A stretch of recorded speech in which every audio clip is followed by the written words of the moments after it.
My name is Bryce Phillips. I founded a company called Evo, and we're a multi-channel retail business that sells products across kind of action sports categories and all the kind of lifestyle products that surround action sports. How do you define success? Success is an interesting, defining success is an interesting question. But when I think about it, it always comes down to balance. And when I say balance, when you build a business, there are a number of people that are affected by that business. And one, of course, are the people that own the business. So there's creation of shareholder wealth. But by no means is that kind of the end all and the one way to define success. I think about creating a great professional path and a great place to work for our employees. Of course, we want to. I mean, for us, our goal is to really become the preeminent brand in our space. So to really kind of change the way people think about retail within our space. And if you do that, the numbers, of course, should all follow. We can't be the preeminent brand and fail financially, right? This doesn't work. So it's your shareholders, it's your employees in no certain order. Bigger picture, creating the preeminent brand, and then for us, really working hard to create change because of our influence. Both in the business world and beyond. We have 1 million customer touch points with a ton of customers. We also are business to business. We have hundreds of vendors, and just in the business and world at large, as you grow and as you have created more scale, you have an opportunity to really stand for something. And for us, really make the brand synonymous, Evo brand synonymous with the cause of working with at-risk youth.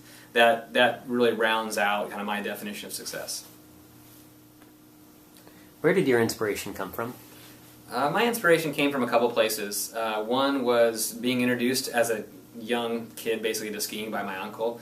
Couldn't afford it growing up. It's a pretty expensive sport. And so as I was introduced, and because I automatically just fell in love with it, I was thinking to myself, okay, how am I going to figure out how to do this as much as possible for the rest of my life? And so much of what I've done and what has followed is a result of being introduced. So I'd say the sport and passion for the lifestyle itself is a massive inspiration. So second, the other inspiration really is just kind of like when you see an opportunity and you can't help, at least I can't help but want to take the opportunity to its fullest. And so it's not about a certain dollar milestone or a date or anything like that. It's really about if your goal is truly to create the preeminent business within a certain space or brand within a certain space, then you're inspired to really see that thing fulfilled, right? And if you work with a group of people who also inspire you, the employees and all the folks that we work with here at Evo, it really builds on itself, especially as your line of sight to that goal becomes clearer and clearer as time moves on. So yeah, just inspiration to achieve at a very high level would be, I guess, the way to sum that up. Inspiration because of the passion that I have and I think the business has for the lifestyle. And then tying back into the goal, the other one would be just seeing this opportunity to really create something special in the marketplace that has a strong influence above and beyond just creating wealth and creating a great place to work for employees. We have this personal inspiration for me is to build something at a large scale, a preeminent brand that can truly work to help give back. So all of those things are inspiring to me. There's others, but I think those are my top three. How did you move from idea to something actually succeeding in the market? Our story is definitely an organic one. I was, for whatever reason, always kind of wired up to kind of buy and sell, and started with baseball cards when I was a little kid. And given that growing up I had to figure out how to pay for things I wanted, it kind of the natural wiring was there, and then the motivation was kind of layered on top. And I think that those two combined, I started, again, if I talk about Evo, because it was founded in 2001, the story doesn't start there. And so it was really this incremental kind of these steps that got us to where we are today. So I started selling gear to kids in high school, and then out of my dorm room in college, and then founded the company that exists today in '01. It's as we moved down that timeline, it became clearer and clearer as to what our position in the marketplace would be, given some of the things that were happening with the customer. So this lifestyle that we call the action sports lifestyle and this passion that people share, it became clear to us that there wasn't a preeminent brand and a player that we felt was really speaking to the customer in a relevant way. And when I say relevant way, there's all these different touch points or the elements being, the art, the music, the fashion, the other things that are not just the ski and snowboard hard goods or the skate hard goods. So again, there wasn't like this like one moment or like this one idea on paper and say, let's go create this thing. It was a long drawn out process that kind of naturally went a certain way because of certain inclinations and influences. And then eventually we landed in this place going like, whoa, this is wide open.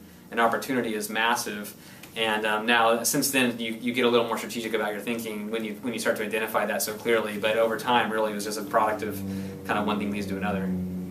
How did you organize your team? So it's a funny question, just because the answer originally was by hiring people that I love to hang out with, and really we've kind of like stood by that. Of course, you need to bring certain talent to the table. We love people of a high intellect, high ambition, all those other things. But really, first and foremost, we think about, okay, sure, the resume piece that needs to be there, but is there a cultural fit? Is this somebody that I can see going on a trip with? That's one of the greatest filters, I think. Is like, would I go on a trip with this person just for fun? It's like not could I stand the person on a trip. It's like, would I choose to go on a trip with this person? So really working to build a strong culture and making sure that you share some of those fundamental values that'll get you through whatever it may be. And I can tell you firsthand, after going through this last cycle, that value, those values and those common values in that culture are what actually kept the business.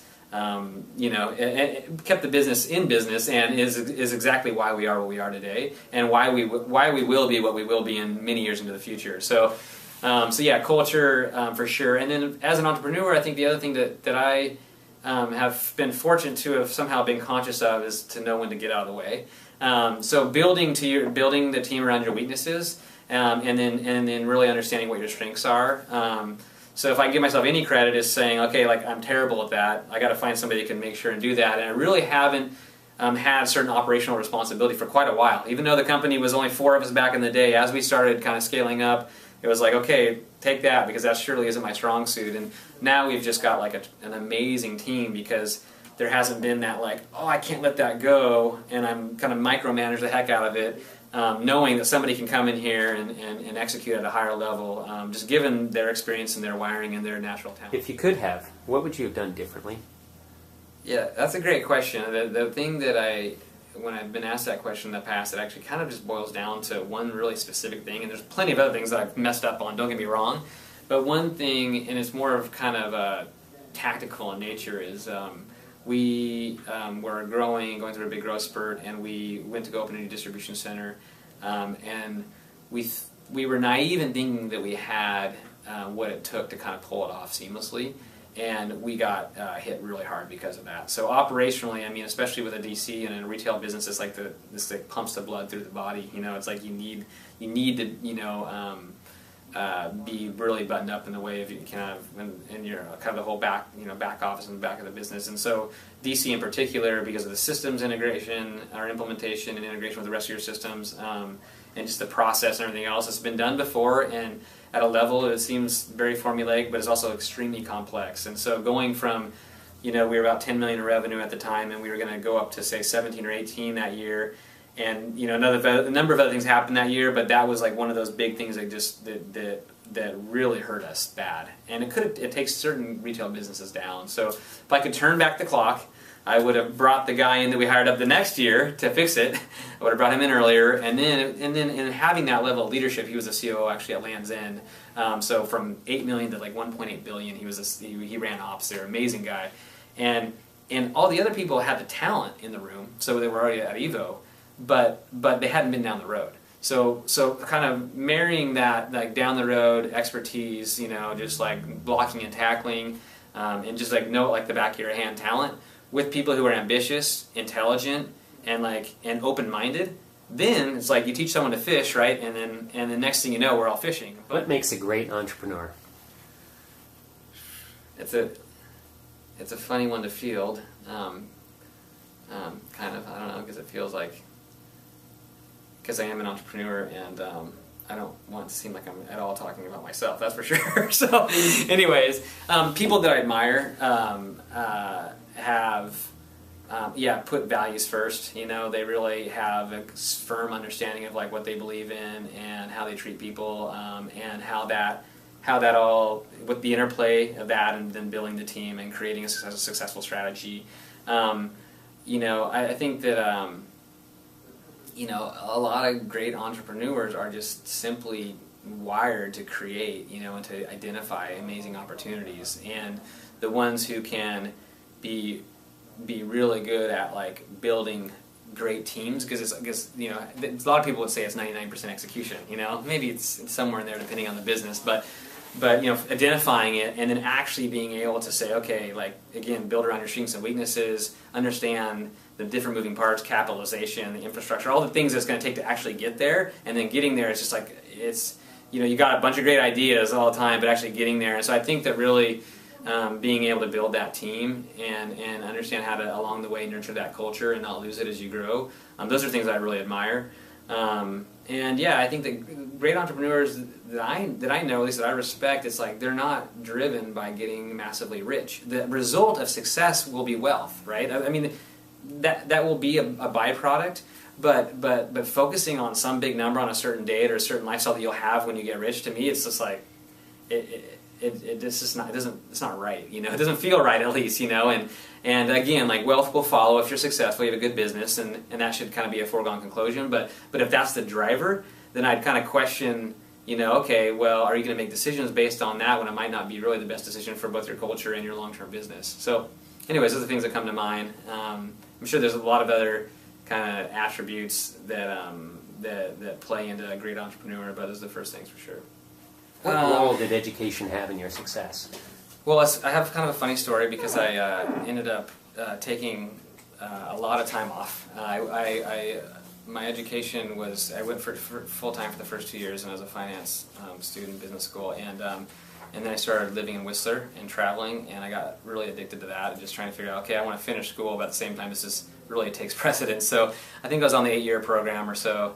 And so I would consider that part of my education, because traveling and really seeing the rest of the world and meeting amazing people and seeing new ideas, new businesses, all of those things you do when you're out in the world are as influential as just about anything. And so I always say, if you get the opportunity, go, But school itself, I think, is the most important thing, is like learning that you kind of don't know anything about anything, meaning you get into a topic that is obviously as broad as you can imagine, and to really understand at depth any of these different subjects or areas of expertise, is like it could be a lifetime of learning. So I think, philosophically, I guess, I just thinking about like going into it knowing, hey, there's a lot more to know about this, there's a better way to do it, and applying that with everything you get into is kind of a big takeaway from being from having this quarter in one area that again, you're going to pick up some good information, but really it's just the tip of the iceberg. So it's kind of like having those classes really teaches you that there's just so much more out there.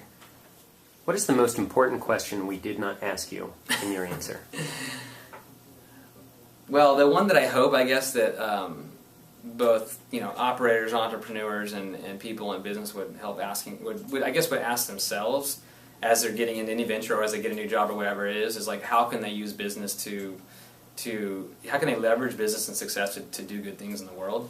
I think more and more people are asking that question, I guess, because maybe I don't know, maybe it's just being more visible for me, and I'm looking for it more to see people asking that question, but given like a lot of the things that have been happening, especially in the last decade, say, I think that people are trying to figure out like who's gonna help fix these problems. The disparity between rich and poor.